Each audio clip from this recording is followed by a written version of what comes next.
Everyone, welcome. This is Jason Clemens, Doctor of Chiropractic at the Rock Health and Wellness Center, and this is Life with Jason Clemens, DC. We are live right here from the Rock Health and Wellness Center studios in Lubbock, Texas.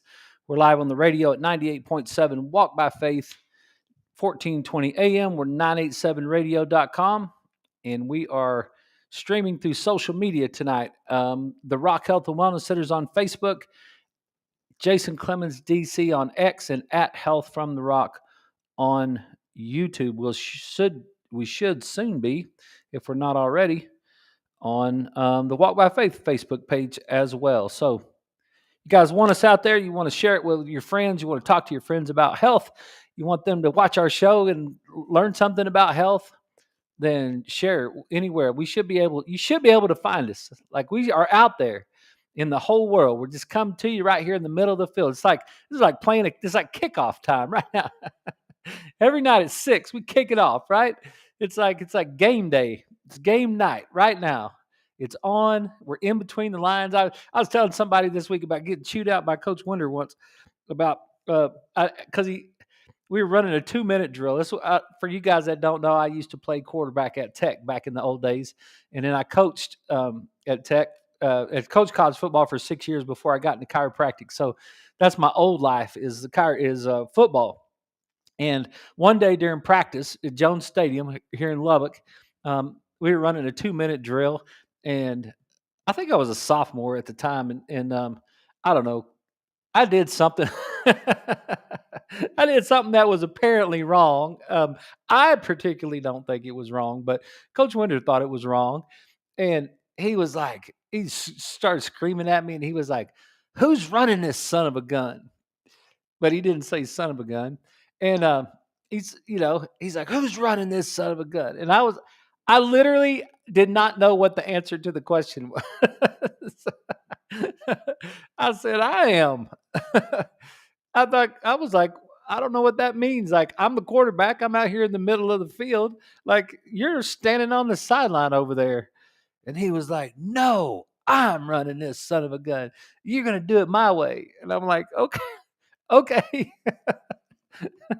It was funny that I was telling that story earlier this week to somebody here in the office. We were talking about Coach Winder. He was not a pleasant human being to hang around with as a quarterback, unless you were his superstar. Then it was much easier. But for us second team guys, it was a little bit tough out there. But I was so confusing. It was like, "Coach, look, I'm in between the lines right now, right? You are standing on the sideline. I'm the one running this thing right now. Now I may not be running it right like you want me to run it, but I'm the one that's running it. Right or wrong, I'm in charge out here." And so you got to have to communicate to me what you want me to do in a way that I can understand it, or you just got to live with some of these things that I'm you got to live with some of these things that I'm doing out here, because I'm the only one out here calling the snaps. Like I'm in charge. There's a difference with my high school coach. My high school coach we'd done the same thing. It was the same scenario. My high school coach, his name was Jim Bradley. He was from when I was at Roswell, and he was he was a legend. I don't know how many state championships he ended up winning, 7 or 9 or something like that. He was a legend in New Mexico, and one of the all-time leading winningest coaches in the history of the state. And but he would have gotten on to me and chewed me out and said, "Hey, you're in charge out there. Take control of that thing." you know. So, and we were 26-2 for our 2 years, junior and senior year at Roswell High School. We were back-to-back state champions, and we were 13-1 2 years in a row, and so we were pretty good. And then that day at Tech, I got I got chewed out for that. I don't. It's not post traumatic stress. I'm not freaking out about it or nothing. It was just a memory we were talking about this week. And so the point of all that nonsense to start the show off tonight is, hey, we're right here between the lines, right? There's nobody else to help us. We got to take the snaps. We're right here for the whole world to see us, because we're on the radio, we're on social media, we're streaming all over the place, and I'm comfortable with it. I'm fine with being out here, like being wide open for the whole world to see, because I'm just trying to share with you what I know, and it's not it's a little raw. It's not edited. It's a little raw. We're just bringing it to you, and we're just talking about health. That's what we've been doing all day. We've been adjusting patients. We've been doing lots of Shockwave stuff today. Hey, if you guys don't know about Shockwave, and I haven't pushed it like into the community really hard because it's new in the office, and I want to make sure that what we're doing is right, and I want to make sure that it is as advertised in some of the things. But I had one of my ladies today. She's been a stylist, a beautician, for I don't know 50 years probably, and I've been working on her for several years, and she's just got a bad shoulder from almost every one of the people that I take care of that are in the barber shop business, like my barbers and my stylists and beauticians and all that sort of thing. Every one of them are jacked up, like their shoulders and necks, their low backs from standing all day long. But they're totally asymmetrical. Like like I went and got my hair cut today. She's got the comb in one hand and the scissors in the other hand, and it's never. She doesn't ever switch them, right? And thank goodness, thank goodness she doesn't switch them. I don't want her to do that, but it's just an asymmetrical movement, and if you do it over time, you'll wear yourself out, right? And all of them do, and so that's but my lady today, she was she did her 10th Shockwave treatment today, and I said, "How are you doing?" And she told me, um, she said, "Jason, I think this is the best thing that we've ever done for my shoulder." She said, I'm doing better right now than I have in a long time. And you've tried a lot of stuff for my shoulder, and I really appreciate that." She tells me all the time how much she appreciates what we do for her. She said, "You've worked really hard to try to get my shoulder better." And she said, "But this Shockwave stuff is probably the best thing that you've ever done." And I thought that was great. I mean, it was it was good feedback for me to get that kind of information. And now I've got some of my people who are on their second round of the Shockwave, and we're doing it on all. Like had a new patient this week. We did the radial pressure wave on him, not the focused. And he said, "Man, that was great." Like we used it up on his neck and shoulders. Got some big knots in his shoulders. I used it on 3 or 4 people yesterday, working on knots in the shoulders.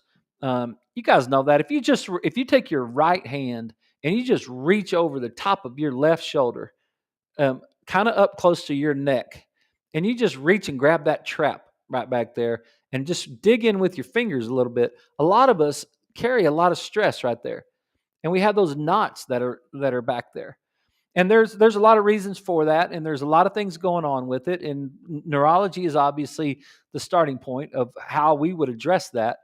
But what we've added that radial pressure wave Shockwave machine, and we follow it up with our cupping glides that we're using that we got from Rock Tape. I've talked about that this week, and then we add the Rock Tape to it at the end. And I tell you what, it's really a successful treatment protocol. It's doing some good for some folks. And so we did a lot of that today. We were Brandon and Bree, both are 2 students that are they're future chiropractors that are helping me here in the office, and we're working. They're working as I'm adjusting, and we're all working together in there. And it really is making an impact in some people's lives. We're using it on the neck. I used it on the neck, I think 3 or 4 times yesterday, and then multiple times today. Um, we're using it on shoulders. I'm using it on like paraspinal muscles around the ribs. Doing it we're using it on the hip. Um, we're using it on the knee. We're using it on the ankle and plantar fasciitis.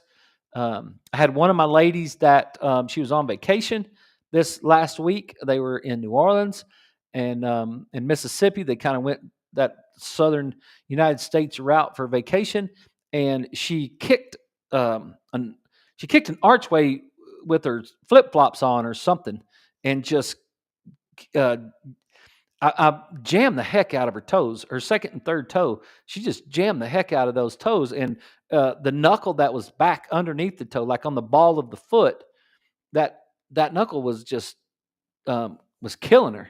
And she said, "I think I broke my toes." And I looked at them, and I didn't X-ray them, but we did some clinical stuff. We put some vibration on them, put the tuning fork on them, and just touched all around. And she was like, yeah, she didn't flinch or anything like that. And so I said, let me try some stuff. So we put the laser on her. We put the cold laser on those toes, and um, and then after we finished lasering it, we put the focus shockwave on there for just a minute.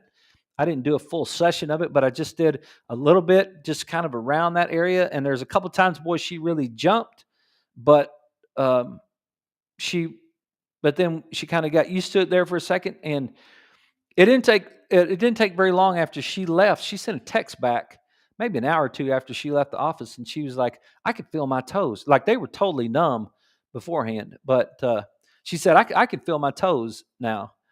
And so that was great. That was a good little combination that we used with the laser, and we adjusted them gently because I wasn't sure about the fracture part of the toe, and then um, and that's another thing. It's like, no, we're not. We don't ever want to really. Not really. We do not want to adjust a fractured bone, right? If your toe's broken, we're not going to adjust that. So we went through several tests, other than the X-ray. We went through several tests, and the X-ray is the definitive thing of looking and see whether or not that bone's broken. The foot's not purple. She walked into the office. It's been 2 weeks or something since she did it. Um, she was tolerable to palpation. She handled the vibration fine. Like I worked all around that before I got to the tender spot, and so, but we did adjust the foot and work around that area. Then we add the laser. Then we added the shockwave to it, and then we put some rock tape on it before she left. And when she's like, that was like my toes are better. So I thought that was great. One of my guys had dropped before he went on vacation. I hadn't seen him in a couple of weeks, and but he came back today. And before he had left for vacation, he dropped a gate, like a big wrought iron metal, like a fence gate, and he dropped it on his toe, and he smashed the heck out of that toe.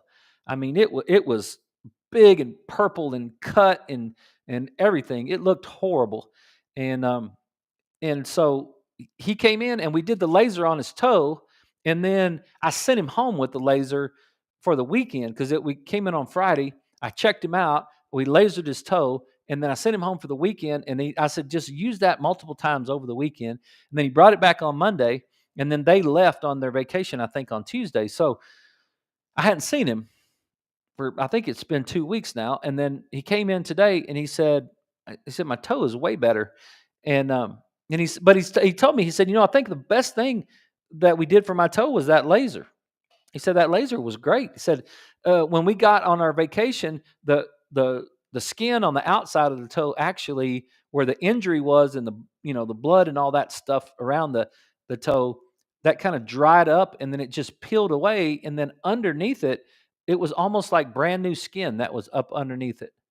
And he attributed the cold laser to the success of it. He really felt like it was the major thing that helped his toe. So we've had some really cool success with that cold laser, and now you add that shockwave stuff to it too. There's some accelerated healing that's going on with all that tissue. And there's some cool things that are going on. There's some things that I just got to how your algorithms and stuff are. You check your Instagram or you look at your YouTube or whatever, if you guys do that, and then you see one thing, and then all of a sudden you just get a bunch of stuff that pops up on your algorithms. Well, I saw a bunch of stuff last night, and it fits perfectly with kind of the segues in with what we're talking about right now, about the healing that's going on. And I saw these videos, and I thought to myself, there's I don't think people get it. Like, I don't think we just see the outside shells of ourselves, and we don't really really get to have some pictures about what's going on inside of our body. And I thought I'd show you some of these pictures today, um, because this is some cool stuff that's going on right here. And you guys that are on the radio, I would highly suggest you go to Walk by Faith Facebook page and check it out. You can come to the Rock Health and Wellness Center's Facebook page. You can go to @Health from the Rock on YouTube, or you can check us out on X at Jason Clemens DC. But I'm showing a couple pictures right now, and this first one that I'm showing is a killer T cell, and this comes from the World of Biology (WOB) is this Instagram post. The video shows an intense, dramatic scene where a powerful killer T cell, a type of immune cell, is engaged in a battle against an ovarian cancer cell, which is vastly larger in size. The T cell, looking like a tiny, agile warrior, approaches the cancer cell and its surface covering in receptors ready to attack. The cancer cell is a large, irregular shaped, bulging, and full of abnormal mutated characteristics.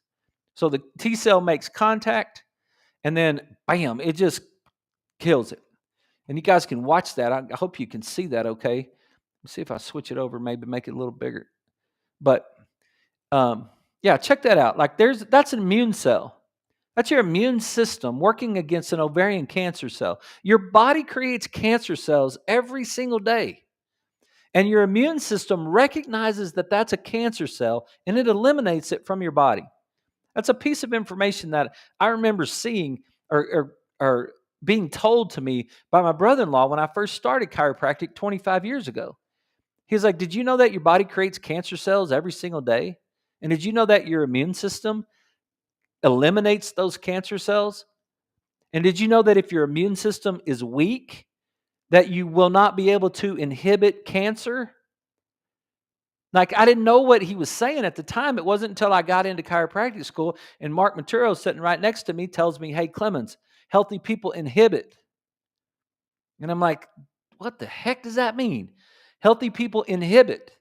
It's like, look, healthy nervous systems, healthy immune systems inhibit cancer. Weak immune systems, weak nervous systems don't have enough strength to inhibit cancer, so cancer grows. And it's just a cool picture that you can see how it just destroys that. It just connects to it, bam, shoots like a chemicals inside of it, and then it just kills that cell. And that's happening. That's happening in your body right now. It's happening in my body. It's been happening throughout the day. And when you look at something like that, or when I look at something like that, and you really understand what's happening in this particular case, and you understand, okay, that's my immune system killing a cancer cell. Okay, there's some questions that I have. Number one, why is there a cancer cell? What's going on with that cell that's making it cancerous? Number two, how do I make my immune system as strong as possible so that my immune system can do that right there? That's where it's like, and then I promise you, what do they say? It's like 7 degrees from Kevin Bacon or whatever. What is it? Whatever that thing is. Like everybody is, you know, so so many relationships away from Kevin Bacon, however that thing used to go. And it's like you back it up, you back it up, you back it up, and it's like, how do I make my immune system strong? And then it's like, take my fish oil, take my vitamin D, get my B vitamins, like I had talked about last night. And thanks for the cool text and the information about the grain. You know who you are out there, so thank you very much for that, one of our listeners. But those are the things. Those are the things keeping my nervous system strong, getting my rest, making sure I'm exercising, stay away from refined carbohydrates. Those are all those things that help that right there and help an immune system be strong to be able to attack uh, a cancer cell right there. I thought it was really cool. Um, Here's another one, and this is like freaking crazy, but this is in Spanish. I don't even know why I can't read any. I could try that, but I would get it. I might try. La mitosis es el proceso mediante el cual una coela se David and dos suelas. That's it. That's all you're gonna get from Spanish from me, but that's my best try right there. But man, check that out right there. Just if you guys, you really, if you're on the radio, you got to see this, man. You got to go to Walk by Faith Facebook and see this right here. But this is mitosis right here. This is cell division. But look at all those chromosomes lining up right there. Look at those, does the DNA and all that, and split. And then watch that cell come in and make two cells. Like, like I think that's just like that's unbelievable. Like when I say innate intelligence, when I'm talking about innate intelligence, I'm talking about that right there. Like, what is the intelligence that causes that? How does that work? How like that's just random? Like there's not an intelligence that's doing that right there. You're got to be kidding me, right? There's like look at that. How in the world does that cell know how to do that? And now all those organelles that go along with it, like we got all these organelles inside the cell. We got the nucleus. The nucleus is going to just dissolve all the chromosomes are going to line themselves up so they can pair off, and then they're going to split. And now we're going to make two cells out of one cell. It's just like it's great. And then they're going to divide up the organelles on the inside, and you're going to have mitochondria in both cells, and you're going to have all kinds of endoplasmic reticulum and all the rest of that stuff. And it's just going to go along. And then now we got life. There's intelligence right there. That's innate intelligence. That's an intelligence that never didn't get taught how to do that. That's happening in your body and my body, and it's just fantastic. Let's see what else we got. There's several of these that I think are super cool. And here we go again. Here's another one of these T killer cells. Watch this incredible footage of a T killer cell killing a cancer cell. You can see it get in the middle of that. It's like it's eating its way into it, and then all of a sudden, it just like zaps it. It's like your immune system knows what to do, right? It's like you have an innate intelligence, and it's like, wow. It's like it's and we're just going about our day. We're like just driving down the street, and we're just like doing our thing, and we're just adjusting patients all day long, and we're just teaching and working at the bank and digging ditches and all the stuff that we do out there, right? We're just all just going along our day, and while we're doing all that, we have this inside universe that's happening inside of us. That when I say I get to work on the most amazing system in the universe, I'm not kidding. It's like this is what I'm talking about. Like we give an adjustment and we decrease the subluxation and we increase proper afferent information into the brain, and the brain sets the body into balance, and now the immune system works. The left hemisphere runs the immune system. The left hemisphere does. The right hemisphere is over here battling tigers and alligators and stuff like that. The left hemisphere is running the immune system. Overactivity of the left hemisphere causes you to have autoimmune type stuff. This right here. Like when a cell attacks a cell, like for no apparent reason, it's not no reason. It's not by mistake. It's like, wait a minute, why is that happening? But and this is just immune system function that's going on. And I just had one after the other of these yesterday. And check this one out. This one's awesome. This is World of Biology again. This is a white blood cell. Are keys to the immune system, defending the body against infection and disease. They're constantly on the lookout for harmful invaders like bacteria, viruses, and even cancer cells. There are different types like T cells, B cells, macrophages, each with a unique role in protecting us. It's incredible how they can identify and neutralize threats, often without us even realizing it. So this is a white blood cell wandering between red blood cells and checking for harmful organisms. Remember, you've heard me talk about this before, where we've talked about your neutrophils like floating in and out of your bloodstream. They'll come into your bloodstream. They'll look around for bacteria and viruses. They'll go through your wall of your blood vessels. They'll go into your tissues. They're looking around for something that doesn't belong in there. Like it's like, okay, it's like, wow, like that's what I'm talking about. Like that's those kind of white blood cells that are like moving around through these other cells, looking for something that doesn't belong in there. That's that health that's inside of us. And you say, well, how do I make that work? What do I do to make that like I want some of that right there. I want my immune system to work. Like why do you have a sinus infection today? Why do you have a sinus infection and why does your child have a sinus infection? Why are we getting colds and flus and what's happening? What is going on with our immune system? And I can tell you, like it's like, and I don't mean this in some sort of arrogant way, right? 3 years and 4 months now haven't had a cold.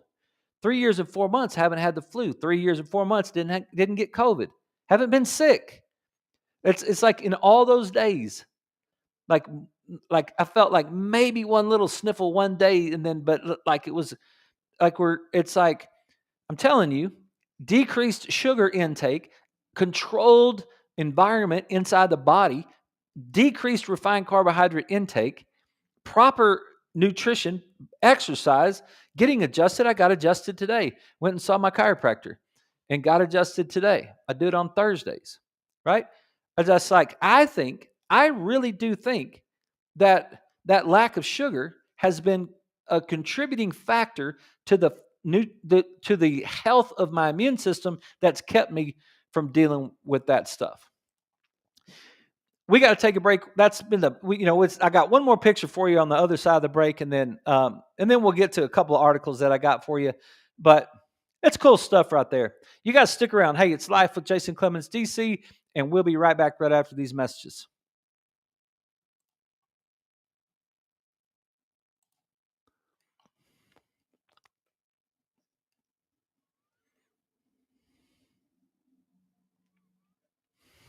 That's pretty cool stuff, I think. Don't y'all think? Like, if you really think about what's going on inside your body, there's so many things that are going on inside our body. And we don't even know like we don't even know all those things. There was one of them about neurons. I wish I would have got it last night. I might do some of that or a little bit more of that. But I was like this neuron, it's just showing the brain firing. And it's the same thing we do with neurofeedback. When we're looking at neurofeedback and going through all that neurofeedback stuff in our office, it's talking about those exact things, like how the lower part of the brain's firing up to the cortex, and the cortex is firing back down, and it's firing back up, and it's firing back down. I'll see if I can find it. Maybe we can put it on for next week. But it was just so cool. It was just like yes, that's what's happening inside of our body. And it's like you get adjusted and you like adjust your wrist and it's like or adjust your elbow and then it's like it's like this information shock into the brain and that whole thing just lights up and you can't see it and I can't see it. And so it's like I don't even know what just happened. Did that even work? I don't think you got it, doc. It's like nope. I got it. It's I didn't it's not how it works, man. It's like I didn't it's not that it's whether I get it or I don't get it. It's like you put the force into the body either accepts it or rejects it. And then when the body accepts it, it takes that force and it says, "Yes, I just needed that little extra push. I just needed that little extra charge right there." And that little extra charge is what it like pow, just like firing and it's like just gave me just enough. It just gave me just enough energy to move forward. Like the laser, right? The laser is hitting the mitochondria and increasing the ATP, which is increasing the energy of the cell. And the cell just had a little bit more energy to be able to go. Every one of us understands that. Like we all understand those days where we just don't have quite enough energy.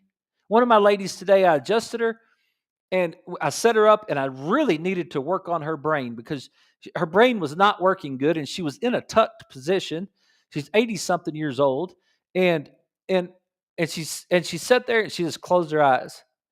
And I said, open your eyes. And she's like, oh, but I don't want to open my eyes. And I'm like, yeah, open your eyes and get your eyes up. We got to get your brain charged right there. Hang on one sec. All right, everybody, we're back. This is Life with Jason Clemens, DC. Man, we're just going through some Instagram pictures tonight, but there's one more, and this is not going to be quite the same level of inspiration as these other ones, but I did want you to see it just because you might not understand it. But and this comes from ILERI Performance. And it's the medial meniscus, like you've never seen it before. What stabilizes your knee and keeps it moving smoothly? The medial meniscus is a small but mighty structure firmly anchored to ligaments and the joint capsule, makes it less flexible than its lateral counterpart. So they're showing us this is like a real live picture from top down. They're showing us a picture of that medial meniscus. And that's that cushion that's in there between your tibia and your femur. And that's like that the place where a lot of times you've got that internal pressure on your knee. You've got foot drop, like you've got pronation of your foot's turned in, or you got a bad angle. You've lost external rotation. You've lost that external rotation of your femur because you got weak glutes. And then now you've got that knock-kneed look where your knees are bowed in. Now your foot's turned in, putting all that pressure on that medial meniscus, and you tear that medial meniscus.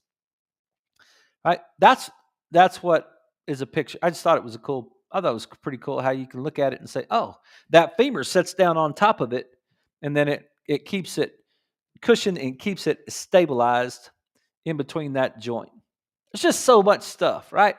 There's just so much stuff that's going on inside the body. There's so many parts that are going on inside the body, and there's just it's just like almost like we're fearfully and wonderfully made. It's almost like that, right? Like, yes, we are. We're fearfully and we're wonderfully made. And there's an innate intelligence. I was talking to Bree this morning. She's one of the students. She's actually in chiropractic school right now. She's in Tri 3, and she's taking it all online from Lubbock. And she's helping me here in the office. And we were talking about it. She had a test yesterday, and I was asking her about the test, and she said it was mostly medical terminology, but they did throw in universal intelligence and innate intelligence. And I was like, oh, well, that's good. At least we're still talking about innate intelligence. And I said, if you get that one thing that you have an intelligence inside your body that's 100% perfect 100% of the time. If you believe that, if you understand that one thing, it's a pivotal moment in your life. It changed the whole direction of my life. Understanding that one thing changed the direction of my life, which impacted the millions of people around the earth too. Because it's going to affect my kids, it's going to affect their kids, it's going to affect everybody that's watching this show, and all the patients that's adjusted and that we've adjusted, and all the people that they influence. So that one thing about innate intelligence, that the spirit that runs our body is 100% perfect 100% of the time. It's the difference between the doctors that try to fix you and the doctors that try to remove the interference. It's as different as Red Raider fans are to Longhorns fans. It's as different as night and day. It's like, look, you believe it or you don't believe it. If you don't believe it, maybe you never heard of it before. If you don't believe it, if you've heard of it and you don't believe it, well, okay, that's fine. Like, go to a doctor, doctor's got to fix you. No, doctor does not have to fix you. Doctor has to figure out where you have interference and remove the interference. That's what the doctors do, because you have an innate intelligence. The body is a self-healing organism, right? That body's those pictures that we just saw, that white blood cell is not getting taught how to be a white blood cell. That white blood cell just has an intelligence that knows what to do. When did it get taught what to do? When was the program downloaded? When was there when did we get an update on that thing? That sperm cell and that egg cell met, bam, one cell. Then it divided into two. Just like that, it divided into two. Where'd it go? Right there. There was one cell, and it divided into two cells. And then those two cells divided into two more cells. And then those two cells divided into two more cells. So we went from 1 to 2 to 4 to 8 to 16 to 32 to 64 to 128. We just kept dividing. We kept dividing. Man, there was a great picture yesterday. I can't believe I didn't get all these pictures on here. But there was a great picture yesterday that was it was an embryo building its nervous system. You should have seen it. It was like off the primitive streak, and then here comes the nerves, and then they just came off. That's the beginning of you. The beginning of you is your nervous system. Like when those cells start dividing, and they start dividing and they start dividing, they fold on top of themselves, and they create a primitive streak. And then from that primitive streak, I don't even know. I might just give me a second. It's worth it. If I could find that, um,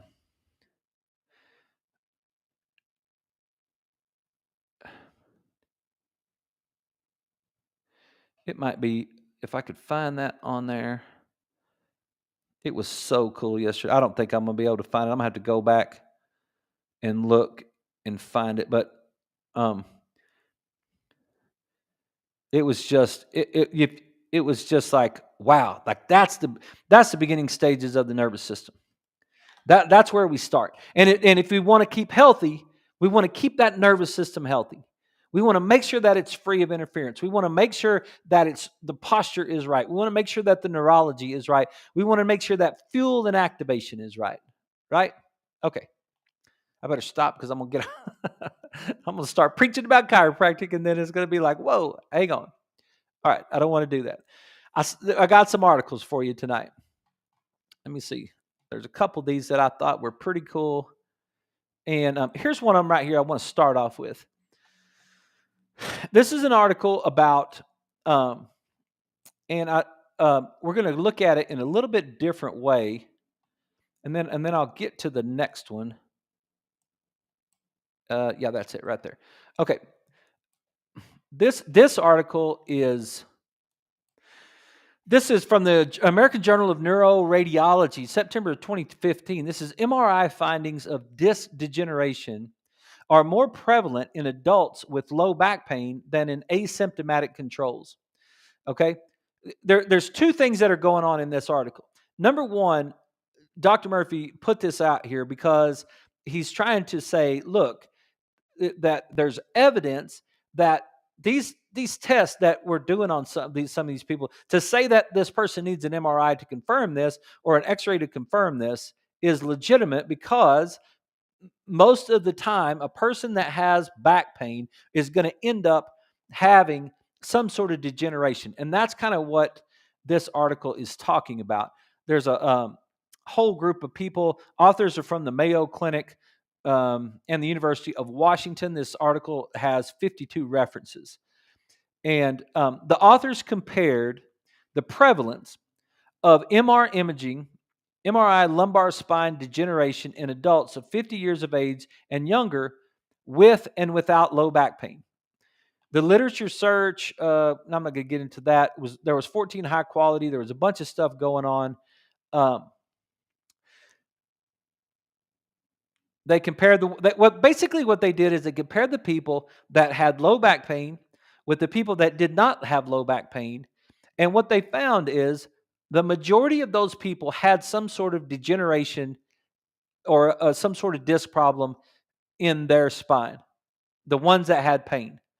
But okay, and we can kind of assume that, like, that's fair enough. It's like, okay, there's a group of people out there, and if you have degeneration and if you have bulging disc, maybe that's causing your pain, and maybe so. Okay, but that's not the point that I really want to make. What I want to make is I want to make this point, because I don't think people really understand this point. And it says right down here on number 8, our study found that nearly 20% of asymptomatic patients 50 years of age or younger had disc protrusions, compared with nearly 40% of the symptomatic group. Now, there was 40%, there was twice as many. There was 40% in the symptomatic group, meaning the ones that actually had pain. There was 40% of those that had a disc bulge, but there was 20%. Our study found that nearly 20% of asymptomatic patients, meaning patients that have no symptoms, 20% of those patients have a disc bulge. And so we say that a lot on the show, but I when I was reading through this article, I just thought it would be kind of cool to see it. Um, it said one of the surprising findings from our study was that disc bulge had a strong association with low back pain. Yes, if you got low back pain, there's a strong association that you have a disc bulge. Because of the high prevalence in the asymptomatic population, disc bulges are often considered incidental findings and not associated with low back pain. So it's like, whoa, hang on just a second. I've got a high prevalence of people that have low back pain that have a disc bulge, but I also have a prevalence of people that don't have any back pain that have a disc bulge, which makes you wonder, what is the problem? Why does if I've got two patients and they both have a bulging disc, how come one of them has pain and the other one doesn't have pain? It's very intriguing to think about that. Like, maybe there's other factors involved in pain. I was talking to Zay and Debbie today when Zay was getting adjusted, and we were talking about pain. And it's like, pain's in the brain. Pain's not in the back. Pain is in the brain. It's like, no, well, you feel it in the back. And I'm like, actually, you don't feel it in the back. You feel it in the brain. It's in the map in the brain. That's where it feels the pain. And there's all kinds of things that are involved in that pain as well. So you can have one person with disc bulge, and you can have another person with a disc bulge, but one person doesn't have any pain and the other person has pain. I'll show you it gets down here to the bottom. There's no question that the disc bulge can cause the pain in some form or fashion. But there's multiple factors. But I just want to show you, get down here this is the kind of the part I just wanted to show you, because Dan's making a totally different point than I'm making with the research. Because his point is, the real importance of this study is to counter the current perspective that imaging, especially MRI, of the low back pain patient is unnecessary and unwarranted, because similar numbers of asymptomatic patients have the same findings as do symptomatic patients. There's some people that want to make that argument that it's all the same. They're all bulging. Okay, that's what Dan's trying to show, is like, no, there's way more symptomatic people that have the bulging disc. I just wanted you to see how many percentages of people, like disc protrusion, 19% asymptomatic versus 42% symptomatic. You can have a disc protrusion that is not symptomatic. In almost 20% of the people in the study, they had a disc protrusion that did not have symptoms. Right? Let's see if there's disc degeneration. Look at this. 34% were asymptomatic. 57% were symptomatic. But 34% were asymptomatic, meaning they didn't have any symptoms. You follow me on that? You go to the doctor, you have degeneration in your neck hurts. So you go to the doctor takes the x-ray, the doctor sees the degeneration in your neck. The doctor tells you the reason your neck hurts is because of the degeneration. Right? It makes total sense if you go to a doctor who only sees sick people. If you go to a sick care doctor, and that doctor, a hospital, a primary care doctor, when do you go see your primary care doctor? Raise your hand if you go see your primary care doctor when you feel awesome and great, other than to get your blood work done and your once a year time. Right? When do you go to the hospital? When you feel awesome? When you feel great? When you're functioning great? When you went and rode your bike 40 miles this weekend, or 3.5 hours? When you played tennis today? When you just got finished bowling all morning long? Like, when do you go see when do you go to the hospital? You go to the hospital when something's wrong with you. And a lot of times you go to your doctor when something's wrong with you. And what does the doctor see all day long? He sees people with things wrong with them.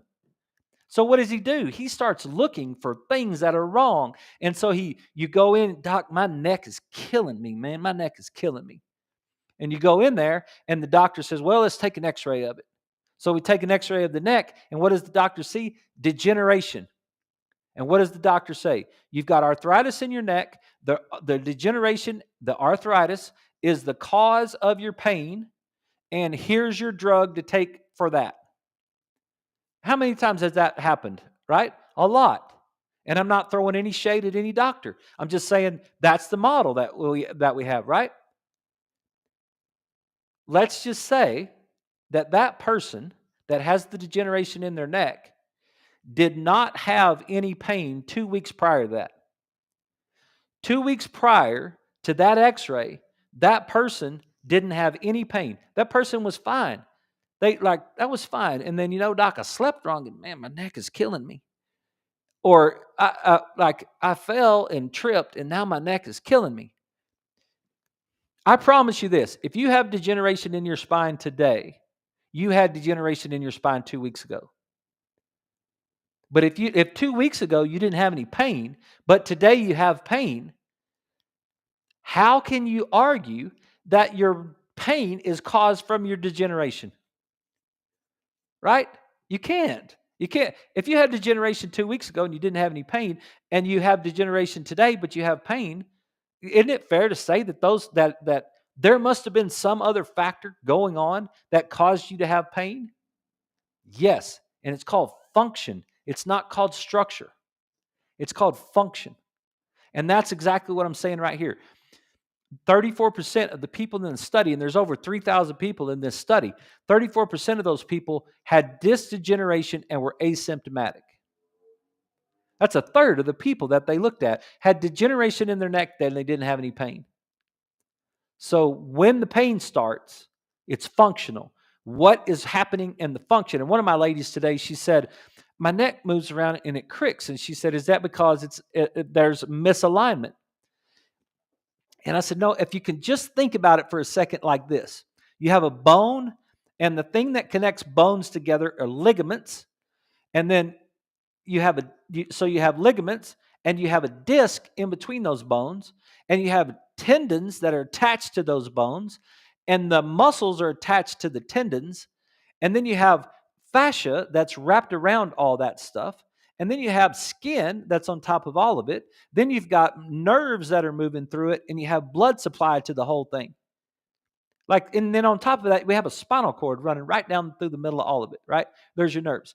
But you take all 9 of those different things and you put them all together in one functional unit. It's one functional unit. And then if any one of those parts is breaking down and you turn your head one way or the other, you might get crackling or grinding or something that you hear when you move your head one direction or the other. And it's like, well, why is that happening? Because the functional unit itself is not working right. Which part of the functional unit? I don't know. That's difficult to say. Is it the bone? Is it the tendon? Is it the ligament? Is it the nerve? Is it the disc? Is it the fascia? Is it the skin? Which part of it is the one that's not functioning properly, that's causing the gears to grind a little bit and make that crick sound? It's a functional unit. The shoulder's the same way. It's a functional unit. There's multiple things going on right there.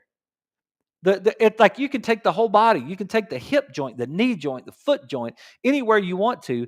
Then you can say, "Hey, doc, man, my knee hurts." Okay, there's what is it? Is it my tibia? Is it my femur? Is it my medial meniscus? Is it my lateral meniscus? Do I have my ACL messed up? Is it my PCL or MCL? What do I have my quad muscled? Is my hamstring not firing? Is my calf not working? What's going on in my knee? It's like, yes, it's a unit, right? And sometimes it's degenerative, but it has no pain. That was the big thing that I think we got it, right? I hope you got that.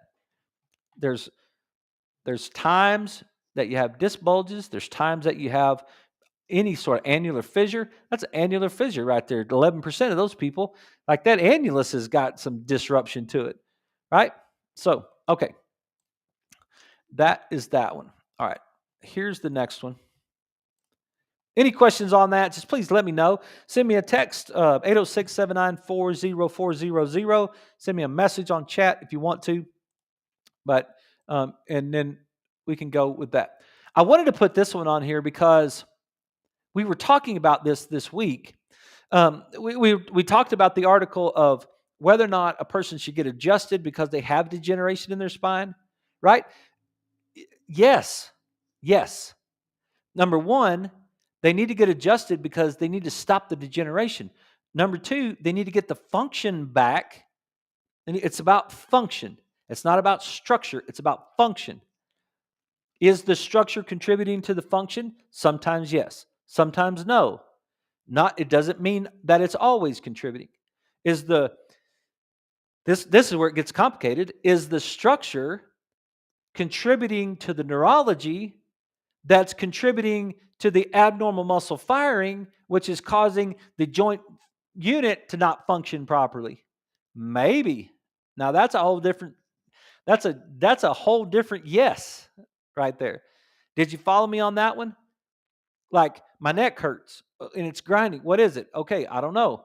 But could it be that the structure that's not right, the degeneration, the loss of curve, or whatever that structure might be, could it be that the structure that's not right is causing the afferent information going into the brain to be wrong? So now the brain is trying to set the body into balance based on the wrong piece of information. And now the brain is got the SCM muscles too tight, which is pulling the head forward, which is now compressing some part of the functional unit and creating some sort of pain. And you say, Doc, is it the structure that's causing my neck pain? Well, it's not directly causing your neck pain, but it may be causing it indirectly, right? Same thing in the low back. We went over this in the gym this morning. My 80-year-old guy, his legs are numb sometimes, like they're aching sometimes, and he's in flexion, and we got this whole flexion thing working, right? My legs are numb. Why? Because you're in flexion. Why are you in flexion? Because your neurology's not working, which it has your psoas tight. And it's like your brain's not working, so your psoas is tight. Your psoas is tight, which is pressing on your disc. Your disc is now bulging, which is now hitting the nerve, which is making your leg ache. It's like, how do I fix that? Well, how do I fix that? Do I have surgery on the disc? Do I have an injection into the disc? Do I treat the disc? Or do I treat the neurology? Which way do I do it, right? So I thought this was pretty cool. This article here, this comes from Neuroplasticity in 2016. Manipulation of dysfunctional spinal joints affects sensory-motor integration into the prefrontal cortex. Now, I know that's a complicated answer, but adjusting a dysfunctional joint affects sensory motor integration, how the information in is going to create a motor output on the outside. Sensory motor, think of it this way. I touched, well, it's kind of reflexive, but let's go with it anyway. It'll work. Because even this, in this particular case, the reflex works. You touch the hot stove.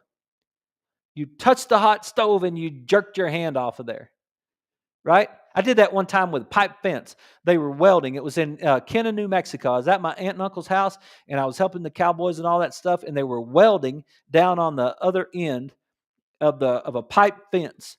They were fixing it down there. Well, if you weld on the pipe on one end of the fence, the other end of the pipe gets hot. I didn't know that when I was a kid, but I knew it after that day. So they were welding on that down there, and I walked up there and I was going to climb up on the fence. I was way down there. Like they must have been 20, 30 feet away from me. And I was going to climb up on that fence.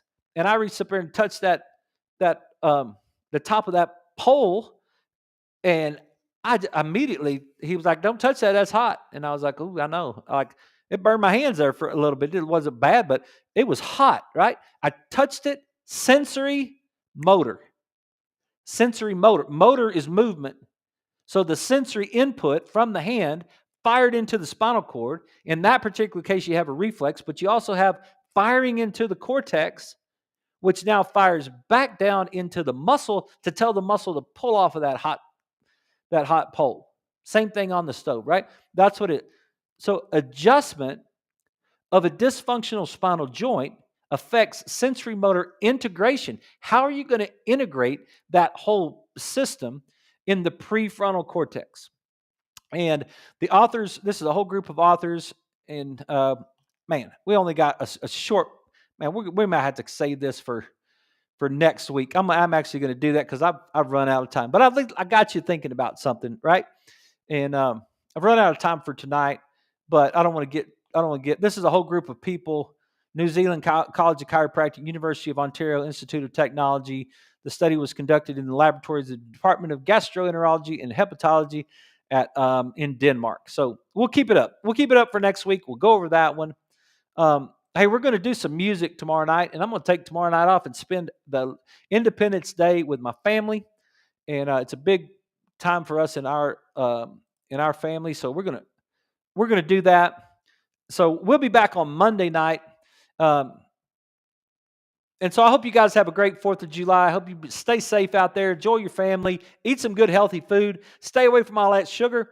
And we'll see you guys on Monday. Thanks for watching this show.